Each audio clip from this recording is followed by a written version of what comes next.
കർത്താവായ യേശുക്രിസ്തുവിന്റെ നാമത്തിൽ എന്നെ ശ്രദ്ധിക്കുന്ന എല്ലാ സൗരസൗരന്മാർക്കും ഞാൻ സ്നേഹവന്ദനം പറയുകയാണ്.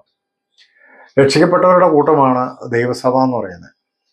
അപ്പോൾ ദൈവസഭയിലുള്ള മനുഷ്യരെല്ലാവരും രക്ഷിക്കപ്പെട്ടവരാണ്.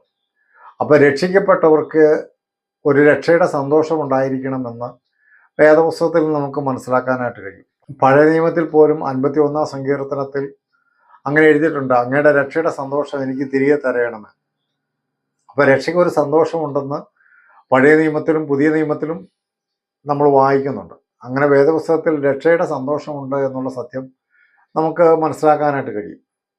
എന്നാൽ രക്ഷിക്കപ്പെട്ടവരെന്ന് പറയുന്ന ദൈവജനം അല്ലെങ്കിൽ വിശ്വാസികൾ അല്ലെങ്കിൽ സഭയിലുള്ള വിശുദ്ധന്മാർ, അവരിൽ അനേകം വിശുദ്ധന്മാരും വിശ്വാസികളും ഇന്ന് രക്ഷയുടെ സന്തോഷം അനുഭവിക്കാൻ കഴിയാതിരിക്കുന്നവരാണ്.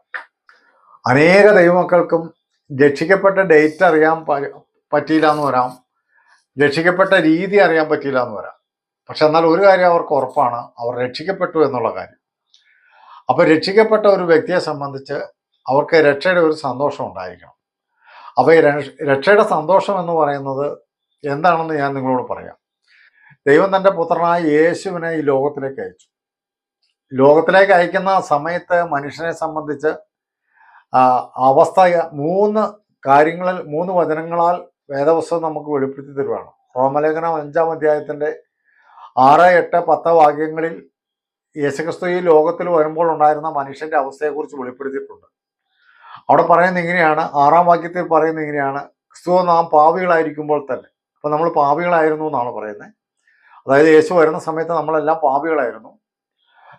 അതിൻ്റെ 8-ാം വാക്യത്തിൽ പറയുന്നത് നമ്മൾ ബലഹീനരായിരുന്നു എന്നാണ്. അപ്പോൾ ബലഹീനരായിരിക്കുക എന്ന് പറഞ്ഞു കഴിഞ്ഞിട്ടുണ്ടെങ്കിൽ ദൈവത്തെ പ്രസാദിപ്പിക്കാൻ കഴിയാതെ കൊണ്ട് നമ്മൾ ബലഹീനരായിരുന്നു. അപ്പോൾ നമ്മൾ പാപികളായിരുന്നു, ദൈവത്തെ പ്രസാദിപ്പിക്കാൻ കഴിയാതെ നമ്മൾ ബലഹീനരുമായിരുന്നു. 10-ാം വാക്യത്തിൽ പറയുന്നത് നമ്മൾ ശത്രുക്കളായിരുന്നു. അപ്പോൾ പാപികളായിരുന്നത് കൊണ്ടും ദൈവത്തെ പ്രസാദിപ്പിക്കാൻ കഴിയാതെ വണ്ണം നമ്മൾ ബലഹീനരായിരുന്നത് കൊണ്ടും ദൈവത്തോട് അടുത്ത് ചെല്ലാൻ കഴിയില്ല എന്ന് മാത്രമല്ല, ദൈവത്തോട് നമ്മൾ ശത്രുക്കളും ആയിരുന്ന ആ സാഹചര്യത്തിലാണ് ദൈവത്തിൻ്റെ പുത്രനായ യേശുവിനെ ദൈവം ലോകത്തിലേക്ക് അയക്കുന്നത്. അപ്പോൾ റോമർ 5-10 ഇങ്ങനെ പറയുന്നത്, ശത്രുക്കളായിരിക്കുമ്പോൾ തന്നെ തൻ്റെ പുത്രൻ്റെ മരണത്താൽ നമുക്ക് ദൈവത്തോട് നിരപ്പ് വന്നു എങ്കിൽ എന്നാണ് പറയുന്നത്. അപ്പോൾ മനുഷ്യന് ദൈവവുമായിട്ട് നിരപ്പാവാൻ പറ്റാത്ത വിധത്തിൽ അവൻ്റെ അവസ്ഥ ശോചനീയമായിരുന്നു. 1 അവൻ പാപിയായിരുന്നു, 2 അവൻ ബലഹീനായിരുന്നു, 3 അവൻ ശത്രുവായിരുന്നു. അപ്പോൾ ഇങ്ങനെ ദൈവത്തോട് നിരപ്പാകാൻ പറ്റാത്ത ഈ അവസ്ഥയിലാണ് ദൈവത്തിൻ്റെ പുത്രനായ യേശുക്രിസ്തു ലോകത്തിലേക്ക് വരികയും നമ്മളെ യേശുക്രിസ്തുവിൻ്റെ മരണത്താൽ ദൈവത്തോട് നിരപ്പിക്കുകയും ചെയ്തത്. അപ്പോൾ ദൈവത്തോട് നിരപ്പിച്ചു എന്ന് പറയുമ്പോൾ അവിടെ സംഭവിച്ച കാര്യം എന്താണെന്നറിയോ? 1 നമ്മുടെ ബലഹീനത മാറ്റി എന്നുള്ളതാണ്. 2 നമ്മുടെ പാപം ക്ഷമിച്ചു എന്നുള്ളതാണ്, അല്ലെങ്കിൽ പാപത്തിൽ നിന്ന് നമ്മളെ രക്ഷിച്ചു എന്നുള്ളതാണ്. 3-ാമത്തെ കാര്യം നമ്മൾ ദൈവത്തോട് നിരപ്പ് പ്രാപിച്ചു, അതായത് ദൈവമായിട്ടുള്ള ശത്രുത മാറ്റി എന്നുള്ളതാണ്. അപ്പോൾ ദൈവത്തിൽ നിന്ന് നമ്മളെ അകറ്റിക്കളഞ്ഞതായ ദൈവത്തോടുള്ള ശത്രുത മാറ്റി, ദൈവത്തെ പ്രസാദിപ്പിക്കാൻ കഴിയാതെ വണ്ണമുള്ള നമ്മുടെ ബലഹീനത മാറ്റി, ദൈവത്തിൽ നിന്ന് നമ്മളെ അകറ്റിക്കളയുന്നതായ പാപത്തിൽ നിന്ന് നമ്മളെ സ്വതന്ത്രരാക്കി. അപ്പോൾ ഈ കാരണങ്ങൾ സംഭവിച്ചപ്പോഴാണ് യേശുക്രിസ്തുവിന്റെ മരണസമയത്താണ്. അപ്പോൾ യേശുക്രിസ്തു മരിച്ചപ്പോൾ ഈ വിധ കാര്യങ്ങളിൽ നിന്നൊക്കെ നമ്മളെ സ്വതന്ത്രരാക്കി എന്നുള്ളതാണ്.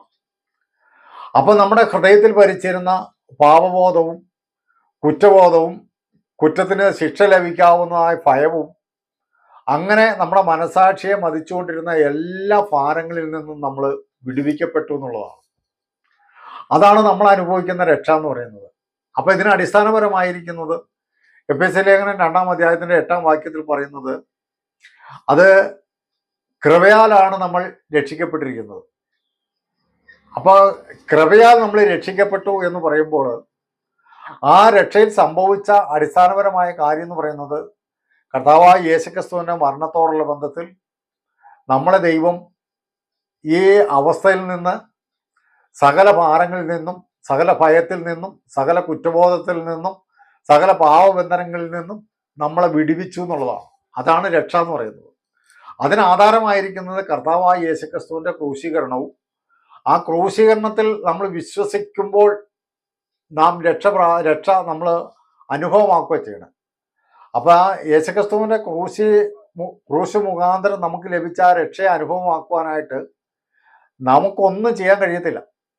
അതിനാണ് ദൈവത്തിന്റെ കൃപ നമ്മുടെ മേൽ ചൊരിഞ്ഞത്. അതുകൊണ്ടാണ് എഫേസ്യർ നമ്മൾ വായിക്കുന്നത്, കൃപയാലല്ലോ ആ വിശ്വാസം മൂലം രക്ഷിക്കപ്പെട്ടിരിക്കുന്നത്. അപ്പൊ നമ്മുടെ ഭാഗത്ത് നിന്ന് നമ്മൾ രക്ഷയ്ക്കായിട്ട് നമ്മൾ ഒന്നും ചെയ്യാനില്ല. ദൈവം തൻ്റെ കൃപയാൽ നമ്മളെ രക്ഷിച്ചു എന്നുള്ളതാണ്. കർത്താവായ യേശുക്രിസ്തുവിന്റെ നാം ശത്രുക്കളായിരിക്കുമ്പോൾ തന്നെ ക്രിസ്തുവിന്റെ മരണത്താൽ നമുക്ക് ദൈവത്തോട് നിരപ്പ് വന്നു. അപ്പോ രണ്ട് വ്യക്തികൾ തമ്മിൽ നിരപ്പില്ലാതിരുന്നപ്പോൾ ആ രണ്ട് വ്യക്തികളെ തമ്മിൽ നിരപ്പിച്ചു എന്നുള്ളതാണ്.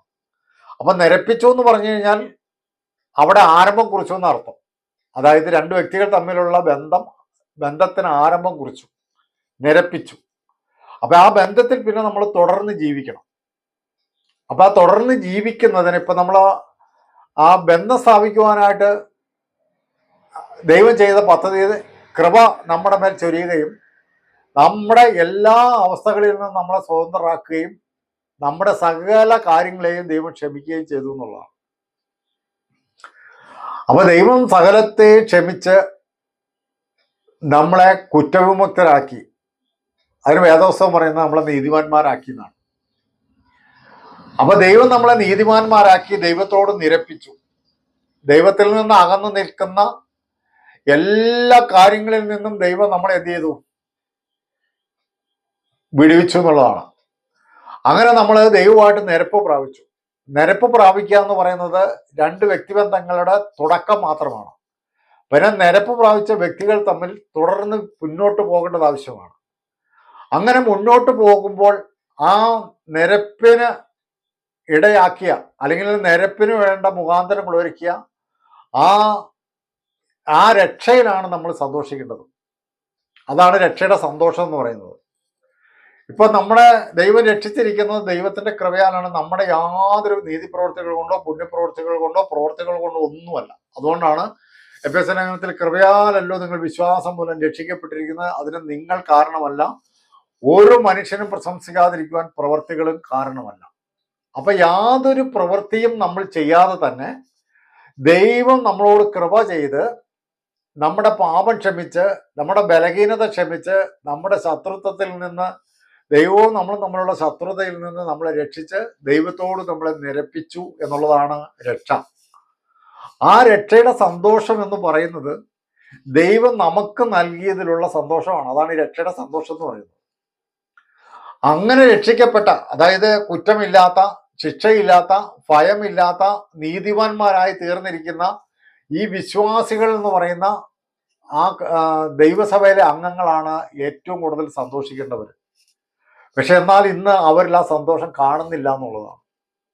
അതിന്റെ കാരണം എന്താണെന്ന് ഞാൻ പറയാം. എന്തുകൊണ്ടാണ് നമുക്ക് ആ രക്ഷിക്കപ്പെട്ട നമുക്ക് ആ സന്തോഷം ഇല്ലാതെ പോകുന്നത്? അതിന്റെ കാരണം പറയാനാണ് ഞാൻ ഈ വീഡിയോ ചെയ്യുന്നത്. അതിന്റെ പ്രധാനപ്പെട്ട കാരണം എന്ന് പറയുന്നത്, ഇപ്പൊ ഞാൻ അറിയാം, എഫേസ്യ ലേഖനത്തിൽ പറയുന്നത് കൃപയാലല്ലോ നിങ്ങൾ വിശ്വാസം മൂലം രക്ഷിക്കപ്പെട്ടിരിക്കുന്നു. അപ്പൊ രക്ഷിക്കപ്പെടുവാനുള്ള കാരണം നമ്മുടെ യോഗ്യതകളൊന്നുമല്ല, നമ്മുടെ നന്മ പ്രവർത്തികളല്ല, നമ്മുടെ നീതികളല്ല, നാം ചെയ്ത പുണ്യപ്രവർത്തികളല്ല, നമ്മുടെ സ്വഭാവം നല്ലതായതുകൊണ്ടല്ല, നമ്മളൊന്നും ചെയ്തുകൊണ്ട് നമ്മളെ രക്ഷിക്കപ്പെട്ടതല്ല. രക്ഷ ദൈവം കർത്താവായ യേശുക്രിസ്തുവിൽ നമുക്ക് വേണ്ടി ഒരുക്കിയ പദ്ധതിയാണ്. അപ്പോൾ നമ്മുടെ രക്ഷയ്ക്കുള്ള യോഗ്യത ഇരിക്കുന്നത് ആരില്ലാന്നറിയോ? കർത്താവായ യേശുക്രിസ്തുവിലാണ്. അപ്പൊ നമ്മുടെ രക്ഷയ്ക്ക് യോഗ്യൻ ആരാണ്? കർത്താവായ യേശുക്രിസ്തു. നമ്മുടെ രക്ഷയ്ക്ക് നമ്മൾ യോഗ്യനേ അല്ല. ഇപ്പൊ എന്റെ രക്ഷയ്ക്ക് ഞാൻ യോഗ്യനല്ല, കാരണം എനിക്ക് യാതൊരു യോഗ്യതയുമില്ല. ഞാൻ ദൈവത്തിന്റെ സന്നിധിയില് ഏത് സാഹചര്യത്തിലായിരുന്നു? പാവത്തിലായിരുന്നു, ബലഹീനനായിരുന്നു, ശത്രുവായിരുന്നു. അപ്പൊ രക്ഷ പ്രാപിക്കുവാൻ എനിക്ക് യാതൊരു യോഗ്യതയില്ല. എന്നാൽ ഈ കാര്യങ്ങളിൽ നിന്നൊക്കെയും കർത്താവ് സൗജന്യമായി എന്നെ സ്വതന്ത്രനാക്കി എന്നുള്ളതാണ്. അത് കർത്താവിന്റെ കൃപയാണ്. അപ്പൊ എന്റെ രക്ഷയ്ക്ക് ആധാരമായിരിക്കുന്നത് കൃപയാണ്. അപ്പൊ എനിക്ക് കൃപയിലെ സന്തോഷിക്കാൻ പറ്റത്തുള്ളൂ. അപ്പോ കൃപയാൽ രക്ഷിക്കപ്പെട്ട ദൈവ പൈതൽ ഇന്ന് സന്തോഷിക്കാൻ കഴിയാതെ പാർപ്പെട്ടിരിക്കുന്നതിന്റെ കാരണം, അല്ലെങ്കിൽ നിരാശപ്പെട്ടിരിക്കുന്നതിന്റെ കാരണം എന്താണെന്നറിയോ? അവൻ രക്ഷ പ്രാപിച്ചിരിക്കുന്നതിൽ, അവൻ തുടർന്ന് ജീവിക്കുന്നതിൽ, അവൻ സ്വന്തമായിട്ട് ദൈവത്തെ പ്രസാദിപ്പിക്കാൻ വേണ്ടി ചില പ്രവൃത്തികൾ ചെയ്യണമെന്നുള്ള ഒരു വിശ്വാസം അവനിൽ ഉണ്ടെന്നുള്ളതാണ്. അവൻ കൃപയാൽ രക്ഷിക്കപ്പെട്ടു എന്നുള്ള കാര്യം അവൻ സിദ്ധാന്തപരമായിട്ട് അംഗീകരിക്കുന്നുണ്ട്. പക്ഷെ അപ്പോൾ തന്നെ അവൻ്റെ മനസ്സിൽ ദൈവത്തെ പ്രസാദിപ്പിക്കാൻ വേണ്ടി ചില പ്രവൃത്തികൾ ചെയ്യണമെന്ന ഒരു വിശ്വാസം കൂടി അവനിലുണ്ട്. അപ്പൊ രക്ഷിക്കപ്പെട്ട വ്യക്തികൾ ചില പ്രവൃത്തികൾ ചെയ്യണം എന്നുള്ള ഒരു തോന്നൽ എല്ലാ വിശ്വാസികൾക്കും ഉണ്ട്. എന്തിനു വേണ്ടിയിട്ട്? ദൈവത്തെ പ്രസാദിപ്പിക്കാൻ വേണ്ടിയിട്ട്. അപ്പൊ അങ്ങനെ ദൈവത്തെ രക്ഷിക്കപ്പെട്ട നമ്മൾ എങ്ങനെ രക്ഷിക്കപ്പെട്ടു? കൃപയാൽ രക്ഷിക്കപ്പെട്ട നമ്മൾ, യേശുക്രിസ്തുവിലുള്ള യോഗ്യതയാൽ രക്ഷിക്കപ്പെട്ട നമ്മൾ ചില പ്രവൃത്തികൾ കൂടി ചെയ്ത് ദൈവത്തെ പ്രസാദിപ്പിക്കണമെന്ന ഒരു തോന്നൽ അല്ലെങ്കിൽ ഒരു വിശ്വാസം നമുക്കുണ്ടെന്നുള്ളതാണ്. ആ വിശ്വാസത്തിന്റെ പേരിൽ നമ്മൾ ദൈവത്തെ പ്രസാദിപ്പിക്കാൻ വേണ്ടി ചില നടപടിക്രമങ്ങൾ അല്ലെങ്കിൽ പ്രവൃത്തികൾ നമ്മളങ്ങ് ചെയ്യും. അങ്ങനെ നമ്മൾ ആ നടപടിക്രമങ്ങൾ അല്ലെങ്കിൽ നമ്മുടെ മനസാക്ഷിയെ തൃപ്തിപ്പെടുത്താൻ വേണ്ടി നമ്മൾ ചില പ്രവൃത്തികൾ ചെയ്യുമ്പോൾ ആ പ്രവൃത്തിയിൽ നമുക്ക് പരാജയം സംഭവിക്കും. ആ പരാജയം സംഭവിക്കുമ്പോൾ എന്ത് സംഭവിക്കുന്നറിയോ? നമ്മുടെ രക്ഷയുടെ സന്തോഷം പോകും. അതായത് യേശുക്രിസ്തുവിൽ സൗജന്യമായി നമ്മളെ രക്ഷിച്ചതാണ്. നമ്മുടെ രക്ഷയ്ക്കുള്ള യോഗ്യത യേശുവിൽ മാത്രമേ ഉള്ളൂ. നമുക്ക് യാതൊരു യോഗ്യതയുമില്ല. എന്നിട്ടും നമ്മൾ എന്തുകൊണ്ടാണെന്നറിയോ? നമ്മൾ ദൈവത്തെ പ്രസാദിപ്പിക്കാൻ വേണ്ടി ചില കാര്യങ്ങളൊക്കെ ചെയ്യാൻ ഒരു തീരുമാനം എടുക്കും. ആ കാര്യങ്ങളിൽ പലപ്പോഴും നമ്മൾ തെറ്റിപ്പോകുമ്പോൾ നമ്മുടെ മനസാക്ഷിക്ക് ആ പാടെ ഭാരമാകും, നമ്മൾ കുറ്റക്കാരനാണെന്ന് തോന്നും. അതാണ് നമ്മുടെ രക്ഷയുടെ സന്തോഷം നഷ്ടപ്പെടാനുള്ള ഒരു കാരണം. മറ്റൊരു കാരണം എന്ന് പറഞ്ഞിട്ടുണ്ടെങ്കിൽ എന്നാണെന്നറിയോ? ഈ ലോകത്തിൽ മനുഷ്യർ ആസ്വദിക്കുന്ന അതേ സന്തോഷം തന്നെ നമ്മളും ആസ്വദിക്കാൻ ആഗ്രഹിക്കുന്നു എന്നുള്ള. ഉദാഹരണത്തിന് പറഞ്ഞാൽ ഈ ലോകത്തിലെ മനുഷ്യൻ ആസ്വദിക്കുന്ന സന്തോഷം പ്രധാനമായിട്ടും 3 കാര്യങ്ങളില്ല. ഒന്ന്, പണത്തിൽ ഈ ലോക മനുഷ്യന് സന്തോഷിക്കുന്നു. 2, അവരുടെ വ്യാപാരത്തിലോ മറ്റ് ബിസിനസ്സിലോ അല്ലെങ്കിൽ അവരുടെ പദ്ധതികളിലോ അവർ വിജയം കണ്ടെത്തുമ്പോഴുള്ള വിജയത്തിൽ അവർ സന്തോഷിക്കുന്നു. മറ്റൊന്ന്, അവരുടെ ശാരീരികമായ ആരോഗ്യത്തിൽ അല്ലെങ്കിൽ സൗന്ദര്യത്തിൽ അവരുടെ കഴിവുകളിൽ അവർ സന്തോഷിക്കുന്നു എന്നുള്ളതാണ്. അപ്പോൾ അവരുടെ പണത്തിലും അവരുടെ ശാരീരികമായ കാര്യങ്ങളിലും അവരുടെ വിജയത്തിലും അവർ സന്തോഷം കണ്ടെത്തുന്നു എന്നുള്ളതാണ് ലോകത്തിന്റെ സാഹചര്യം. അപ്പോൾ അതുപോലെ തന്നെ വിശ്വാസികളും പണത്തിലും അതുപോലെ തന്നെ അവരുടെ ശാരീരിക സൗഖ്യത്തിലും അതുപോലെ തന്നെ അവരുടെ വിജയത്തിലും അവർ സന്തോഷം കണ്ടെത്താൻ ശ്രമിക്കുകയാണ്. അങ്ങനെ സന്തോഷം കണ്ടെത്താൻ ശ്രമിക്കുന്നതിനിടയിൽ ചിലപ്പോൾ പരാജയം വരുന്നു, ചിലപ്പോൾ പണമില്ലാതെ വരുന്നു, ചിലപ്പോൾ രോഗിയായി മാറുന്നു. അപ്പോൾ എന്ത് പറ്റുന്നു? രക്ഷയുടെ സന്തോഷം നഷ്ടപ്പെടുന്നു. കാരണം ഈ ലോകത്തിൽ സന്തോഷം കണ്ടെത്തുന്ന കാര്യങ്ങളിൽ തന്നെ വിശ്വാസികളും സന്തോഷം കണ്ടെത്താൻ ശ്രമിക്കുന്നതാണ് രക്ഷയുടെ സന്തോഷം നഷ്ടപ്പെടാനുള്ള മറ്റൊരു കാരണം. ലോകം പണത്തിലും വിജയത്തിലും ശാരീരിക സുഖത്തിലും സന്തോഷം കണ്ടെത്തുകയാണ്. വിശ്വാസികളും ഇത് തന്നെ ചെയ്യുന്നത്. നമുക്കറിയാം, ചില വിശ്വാസികളോട് ചോദിച്ചും എന്തുകൊണ്ട് സഹോദരൻ സുഖമായിട്ടിരിക്കുന്നു എന്ന് ചോദിക്കുമ്പോൾ അവർ പറയും, ആ കൃപയാൽ സുഖമായിട്ടിരിക്കുന്നു. അപ്പൊ ആ സുഖമായിട്ടിരിക്കുന്ന ഒരു കൃപ, അതിനെക്കുറിച്ചാണ് വിശ്വാസികളുടെ വിശ്വാസം. അപ്പൊ കൃപ നമ്മളെ സുഖമായിട്ടിരുത്താനുള്ളതാണെന്നാണ് വിചാരം. എന്നാൽ പ്രിയ സൗരസൗരന്മാരെ, ഞാൻ നിങ്ങളോട് പറയാം, കൃപ എന്ന് പറയുന്നത് നമുക്ക് സുഖമായിട്ടിരിക്കാനുള്ളതല്ല. മറിച്ച് കൃപ എന്ന് പറയുന്നത് പാപം ചെയ്യാതിരിക്കാനായിട്ട് ദൈവം നമുക്ക് തരുന്ന ശക്തിയാണ് ഈ കൃപ എന്ന് പറയുന്നത്. അപ്പൊ കൃപ ഉള്ളത് കൊണ്ട് നമുക്ക് തുടർന്ന് പാപം ചെയ്യാമെന്നല്ല അതിൻ്റെ അർത്ഥം. പാപം ചെയ്യാതിരിക്കാനുള്ള ശക്തിയാണ് ഈ കൃപ എന്ന് പറയുന്നത്. അതുകൊണ്ടാണ് റോമാലേഖനം 5-ാം അധ്യായത്തിൽ പറയുന്ന പാപം പെരുകിയെടുത്ത് കൃപ അത്യന്തം വർദ്ധിച്ചു. അപ്പൊ ഒരു വിശ്വാസി പാപം ചെയ്യാതിരിക്കാൻ വേണ്ടിയിട്ട് ദൈവം അവന് കൃപ കൊടുത്തുകൊണ്ടിരിക്കുകയാണ്. അപ്പൊ അതുകൊണ്ട് അവന് പാപം ചെയ്യാതെ ജീവിക്കാൻ പറ്റുമെന്നുള്ളതാണ്. അപ്പൊ അവന്റെ സന്തോഷം ഏതിലാണ്? കർത്താവായ യേശുക്രിസ്തുവിന്റെ കൃപയിലാണ് അവന്റെ സന്തോഷം. അപ്പം അതാണ് മറ്റൊരു കാര്യം എന്ന് പറയുന്നത്. അപ്പൊ നമ്മളിവിടെ സന്തോഷം കണ്ടെത്തുന്നത് പണത്തിലും ശാരീരിക സൗഖ്യത്തിലും വിജയത്തിലും സന്തോഷം കണ്ടെത്തുന്നുവെങ്കിൽ നമുക്ക് രക്ഷയുടെ സന്തോഷം അനുഭവിക്കാൻ കഴിയില്ല. കാരണം പണം നഷ്ടപ്പെടാം. അതായത് നമുക്ക് സാമ്പത്തിക ഞെരുക്കം വരുമ്പോൾ നമ്മുടെ സന്തോഷം നഷ്ടപ്പെടും. നമ്മൾ പല കാര്യങ്ങളിലും വിജയം കണ്ടെത്തുമെന്ന് പ്രവർത്തിച്ചു കഴിയുമ്പോൾ വിജയത്തിന് പകരം പരാജയം വരും. അപ്പോൾ നമ്മുടെ സന്തോഷം നഷ്ടപ്പെടും. അതുപോലെ തന്നെ നമ്മുടെ ശരീരത്തിൽ പലവിധമായ രോഗങ്ങൾ കിടന്നു വന്ന് നമ്മളെ ക്ഷീണിതനാക്കും അല്ലെങ്കിൽ രോഗിയാക്കി മാറ്റും. അപ്പോഴും നമ്മൾ സന്തോഷം നഷ്ടപ്പെടും. അപ്പൊ രക്ഷയുടെ സന്തോഷം എന്ന് പറയുന്നത് ഇതിനകത്തിരിക്കുന്നതൊന്നുമല്ല. രക്ഷയുടെ സന്തോഷം ഇരിക്കുന്നത് കർത്താവായ യേശുവിലാണ്. കാരണം നമ്മുടെ രക്ഷയ്ക്ക് യോഗ്യൻ കർത്താവായ യേശുക്രിസ്തുവാണ്. അപ്പൊ അതുകൊണ്ട് ഈ രക്ഷയുടെ സന്തോഷം നഷ്ടപ്പെടുത്തുന്ന ഈ കാര്യങ്ങൾ, അതിന് ഏറ്റവും പ്രധാനപ്പെട്ട ഒരു കാര്യം എന്താണെന്ന് അറിയോ? നമ്മൾക്ക് ദൈവം നൽകിയിരിക്കുന്ന വാഗ്ദാനങ്ങളിലെ വചനങ്ങളിൽ നമുക്ക് വിശ്വാസം ഇല്ല എന്നുള്ളതാണ്. അത് വിശ്വാസം ഉണ്ടെങ്കിൽ തന്നെ നമുക്ക് രക്ഷയുടെ സന്തോഷത്തെ ഒരു കാരണവശാലും കെടുത്തിക്കളയാൻ പറ്റത്തില്ല. അത് ഞാനൊരു ഉദാഹരണം പറയാം. അപ്പോസ്തലനായ പൗലോസ് കാരാഗ്രഹത്തിൽ കിടക്കുമ്പോഴും അവന്റെ ജീവിത സാഹചര്യങ്ങൾ അവന് അനുകൂലമല്ലായിരുന്നു. അനുകൂലമല്ലാത്ത ജീവിത സാഹചര്യങ്ങളിലും പൗലോസ് അപ്പോസ്തലൻ സന്തോഷത്തോടെ ഇരിക്കുവാനും കഴിഞ്ഞു. അവൻ ലേഖനം എഴുതുമ്പോൾ കർത്താവിൽ സന്തോഷിപ്പിൻ എന്ന് മറ്റുള്ളവരോട് പറയുവാനും കഴിഞ്ഞു. അതിന്റെ കാരണം എന്താണെന്നറിയോ? അദ്ദേഹത്തിന് ദൈവത്തിന്റെ വാഗ്ദാനങ്ങളിൽ ഉറപ്പും വിശ്വാസവും ഉണ്ടായിരുന്നു എന്നുള്ളതാണ്. അദ്ദേഹം ദൈവത്തിന്റെ വചനത്തെ നന്നായി പാരായണം ചെയ്ത് ദൈവത്തിന്റെ വാഗ്ദാനങ്ങളെ പ്രാപിച്ചുകൊണ്ട് അതിൽ അടിയുറച്ച് വിശ്വസിച്ചിരുന്നു എന്നുള്ളതാണ്.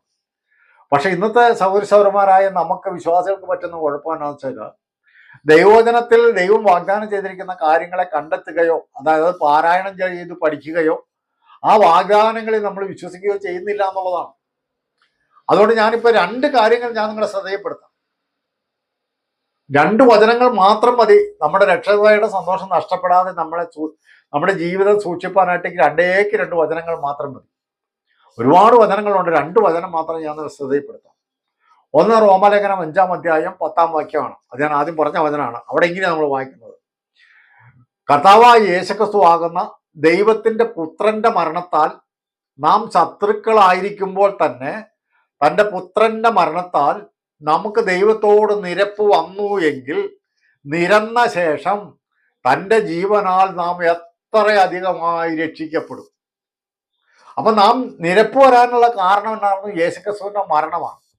മരണത്തോടുകൂടി യേശു അവസാനിച്ചുവായിരുന്നെങ്കിൽ നമ്മുടെ നിരപ്പും അവസാനിക്കുമായിരുന്നു. എന്നാൽ മരിച്ച യേശുക്രിസ്തു ഉയർത്തെഴുന്നേറ്റു, അവൻ വീണ്ടും ജീവിച്ചു എന്നുള്ളതാണ്. അപ്പൊ യേശുക്രിസ്തുവിന്റെ മരണം നമ്മെ ദൈവത്തോട് നിരപ്പിച്ചു.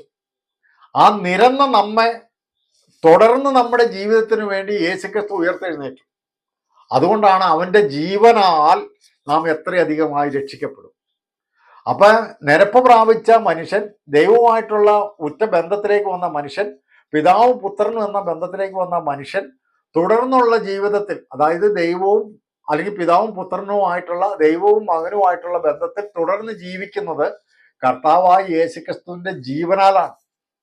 അവൻ ഉയർത്തെഴുന്നേറ്റത് കൊണ്ട് അവന്റെ ജീവനാൽ നമ്മൾ ഉയർത്തെഴുന്നേറ്റു. ആ ജീവനാൽ നമ്മൾ എത്രയധികമായി രക്ഷിക്കപ്പെടും.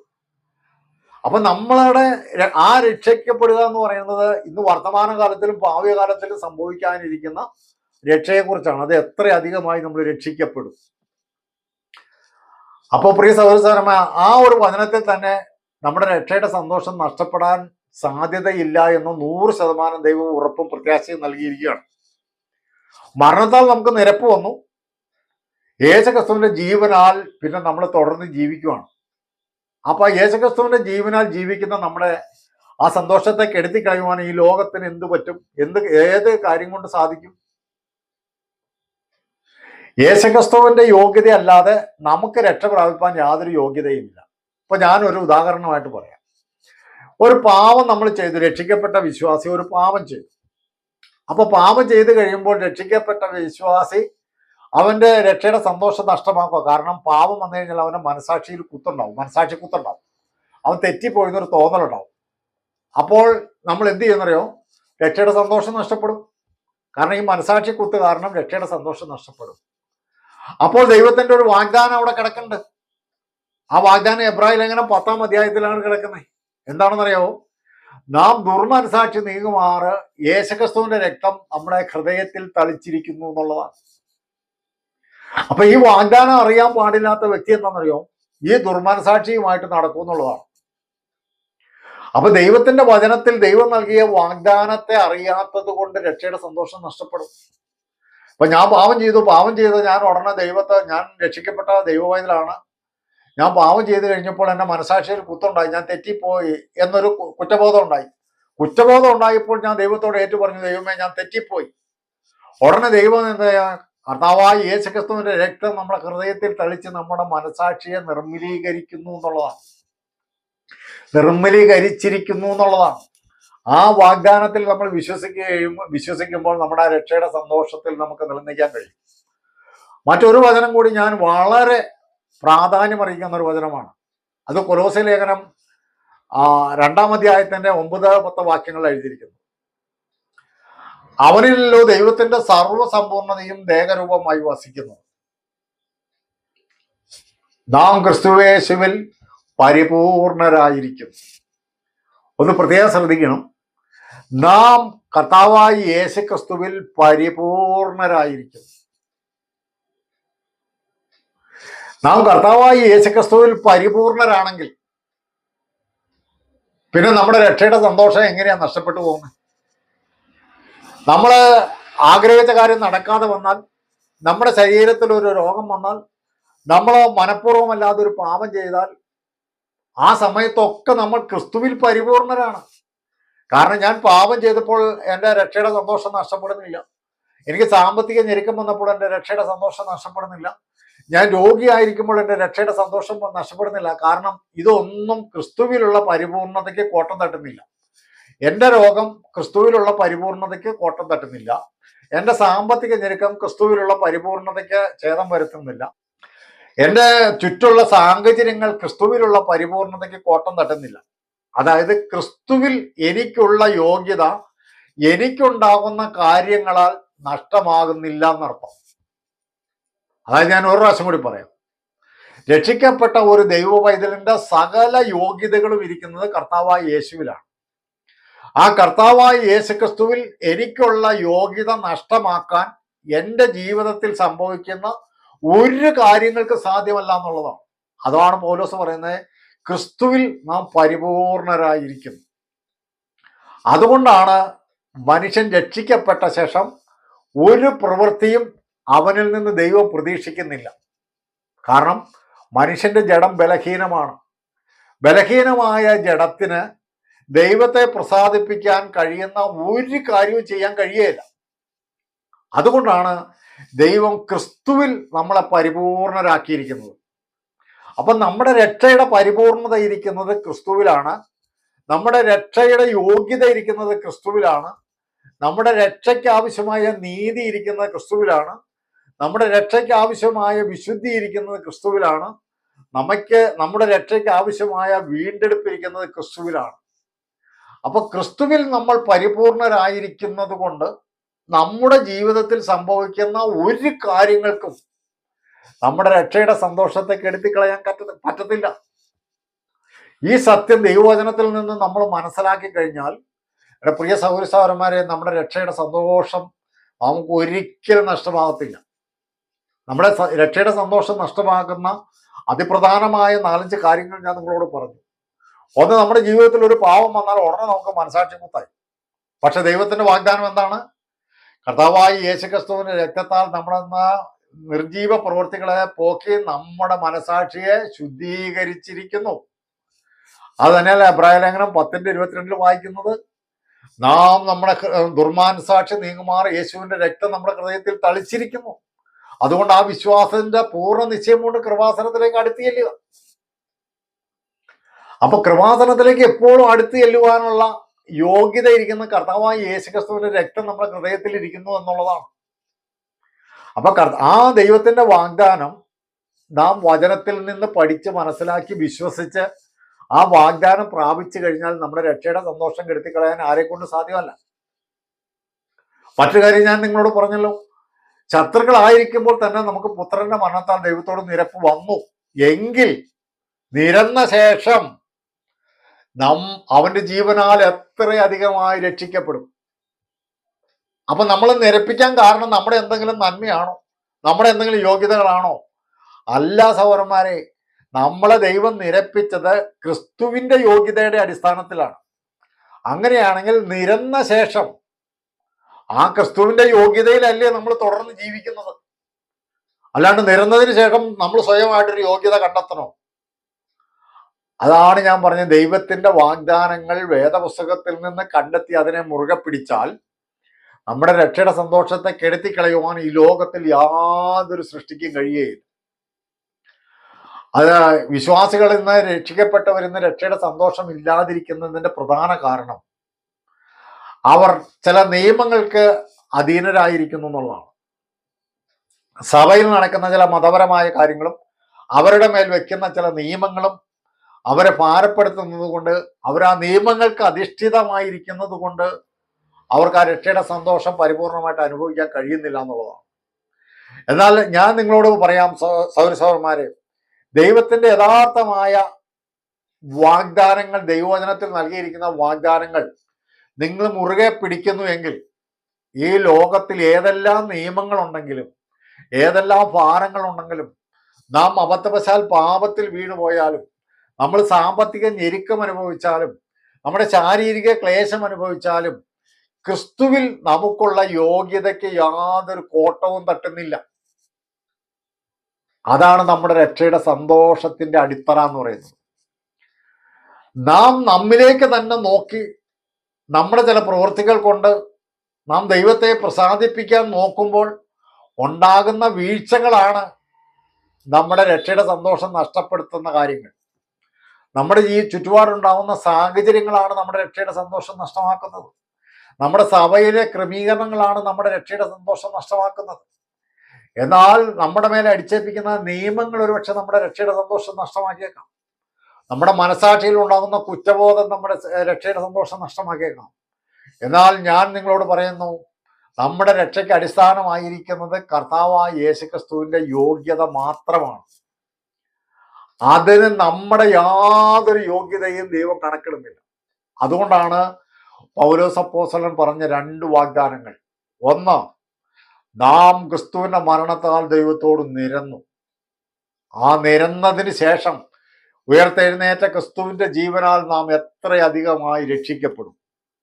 രണ്ടാമത് പൗലോസ് അപ്പോസ്തലൻ കൊലോസ്യരോട് പറഞ്ഞു, നാം തലയായ ക്രിസ്തുവിൽ, അവനിലോ ദൈവത്തിന്റെ സകല സമ്പൂർണ്ണതയും ദേഹരൂപമായി വസിക്കുന്നത്. തലയായ അവനിൽ, തലയായ ക്രിസ്തുവിൽ, സഭയുടെ തലയായ ക്രിസ്തുവിൽ നാം പരിപൂർണരായിരിക്കുന്നു. ക്രിസ്തുവിൽ ദൈവം നമ്മളെ പരിപൂർണരാക്കിയെങ്കിൽ പിന്നെ നമ്മുടെ എന്തു ബലഹീനതയാണ് നമ്മുടെ സന്തോഷം നഷ്ടപ്പെടുത്തുന്നത്? ക്രിസ്തുവിൽ ദൈവം നോക്കുമ്പോൾ നമുക്ക് ഒരു ബലഹീനതയുമില്ല. ക്രിസ്തുവിൽ നമ്മൾ പരിപൂർണരാണ്. അപ്പൊ ക്രിസ്തുവിൽ പരിപൂർണരായിരിക്കുന്ന നമ്മുടെ രക്ഷയുടെ സന്തോഷം നഷ്ടപ്പെടുത്താൻ ഈ ലോകത്തിൽ നമുക്ക് സംഭവിക്കുന്ന ഏത് കാര്യങ്ങൾക്കാണ് കഴിയുന്നത്? അതുകൊണ്ട് എൻ്റെ പ്രിയ സഹോദരന്മാരെ, ഞാൻ ഈ വീഡിയോ അവസാനിപ്പിക്കുകയാണ്. രക്ഷയുടെ സന്തോഷം നഷ്ടപ്പെടുത്തുന്ന കാര്യങ്ങളെല്ലാം പണത്തിലും വിജയത്തിലും ശാരീരിക സൗഖ്യത്തിലും ഈ ലോകം സന്തോഷിക്കുന്നത് പോലെ നാമും സന്തോഷിക്കുന്നത് കൊണ്ടാണ് ഇതൊക്കെ നഷ്ടപ്പെടുമ്പോൾ നമ്മുടെ സന്തോഷം കിട്ടുപോകുന്നത്. എന്നാൽ നമ്മുടെ സന്തോഷം പണത്തിലും ശാരീരിക സുഖത്തിലും വിജയത്തിലും ബിസിനസ്സിലും നമുക്ക് ലഭിക്കുന്ന നന്മയിലും ഒന്നുമല്ല സന്തോഷം ഇരിക്കുന്നത്. നമ്മുടെ സന്തോഷം കർത്താവായ യേശുക്രിസ്തുവിലാണ്. അതുകൊണ്ടാണ് ഫിലിപ്പിയ ലേഖനത്തിൽ പൗലോസ് അപ്പോസ്തലൻ ഇങ്ങനെ പറഞ്ഞത്, സന്തോഷിപ്പിൻ സന്തോഷിപ്പിൻ എന്ന് ഞാൻ പിന്നെയും നിങ്ങളോട് പറയുന്നു. കർത്താവിൽ സന്തോഷിപ്പിൻ സന്തോഷിപ്പിൻ എന്ന് ഞാൻ പിന്നെയും നിങ്ങളോട് പറയുന്നു. കർത്താവായ യേശുക്രിസ്തുവിലുള്ള ആ രക്ഷയുടെ സന്തോഷത്തെ കെടുത്തിക്കളയുവാൻ ഈ ലോകത്തിന്റെ സാഹചര്യങ്ങൾക്കോ, നമ്മുടെ ശരീരത്തിലെ രോഗങ്ങൾക്കോ, നമ്മുടെ സാമ്പത്തിക ബുദ്ധിമുട്ടുകൾക്കോ, നമ്മുടെ ജീവിതത്തിൽ സംഭവിക്കുന്ന പാപങ്ങൾക്കോ, നമ്മൾ ദൈവത്തെ ചെയ്യുവാൻ പ്രസാദിപ്പിക്കുവാൻ ചെയ്ത പ്രവർത്തികളിൽ വന്ന വീഴ്ചകൾക്കോ നമ്മുടെ സന്തോഷത്തെ കെടുത്തിക്കളയുവാൻ കഴിയത്തില്ല. ആ രക്ഷയുടെ സന്തോഷം പൂർണ്ണമായിരിക്കുന്നതും കർത്താവായ യേശുക്രിസ്തുവിലാണ്. ആ രക്ഷയുടെ സന്തോഷത്തിന്റെ അടിസ്ഥാനം കർത്താവായ യേശുക്രിസ്തുവാണ്. ആ രക്ഷയുടെ സന്തോഷത്തിന്റെ കാരണം നാം ക്രിസ്തുവിൽ പരിപൂർണരായിരിക്കുന്നു എന്നുള്ളതാണ്. കാര്യം നിങ്ങൾക്ക് മനസ്സിലായെന്ന് ഞാൻ വിചാരിക്കും. അതുകൊണ്ട് നിങ്ങൾ നിരാശപ്പെടാതെ കർത്താവിന്റെ വചനത്തിലുള്ള പ്രത്യാശയെ മുറുകെ പിടിച്ചുകൊണ്ട് ഏത് സാഹചര്യത്തിലും രക്ഷയുടെ സന്തോഷം നഷ്ടമാക്കാതെ കർത്താവിൽ സന്തോഷിച്ച് മുന്നേറുവാൻ ഞാൻ നിങ്ങളെ പ്രബോധിപ്പിച്ചുകൊണ്ട് ഞാൻ അവസാനിപ്പിക്കുന്നു. ദൈവം അനുവദിച്ചാൽ മറ്റൊരു വീഡിയോയിൽ വീണ്ടും കാണാം. ദൈവമായ കർത്താവ് നമ്മെ അനുഗ്രഹിക്കട്ടെ.